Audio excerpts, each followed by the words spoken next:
বড়দিনের কেক কার কার বাড়িতে এসেছে? আমাদের বাড়িতে কিন্তু অলরেডি চলে এসেছে। কালকে যেহেতু বড়দিন তাই আজকে ও সব কিছু কিনে নিয়ে এসছে। আর এইখানে রয়েছে এটা মার জন্য এগলেস কেক। মা যেহেতু ডিম মাছ মাংস কিছু খায় না তো ওই জন্য। বিস্ক ফার্মের যে কেকগুলো এনেছে তার সাথে একটা করে দেখো কন্টেনার ফ্রি দিয়েছে। তো বিস্ক ফার্মের ও দুটো কেক এনেছিল, তো দুটো কেকের সাথে দুটো কন্টেনার ফ্রি দিয়েছে। আর এনেছে জয়নগরের মোয়া।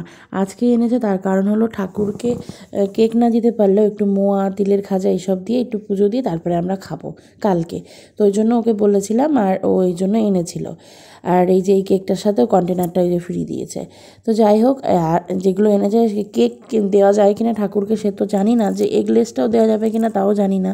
তো ওই জন্য আর এগলেস কেকটা দেবো না, আর এই তিলের খাজা মোয়া আর যা ঘরে ফল আছে সব দিয়ে যে পুজো দেবো। তো চলো পুজোটা দিয়ে নিই আজকে, আর কালকে সকালবেলা উঠে কেক খেয়ে আমাদের বড়দিনটা আমরা শুরু করব। তোমরা কেমনভাবে তোমাদের বড়দিন কাটাও আমাকে জানিও কমেন্টে।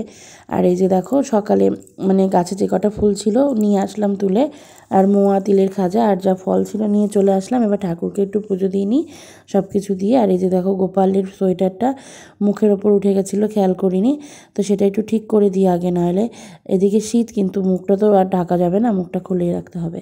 তো চলো, এই দেখো আমার পুজো দেওয়া কমপ্লিট। এবার শুধু প্রসাদ দেওয়ার পালা।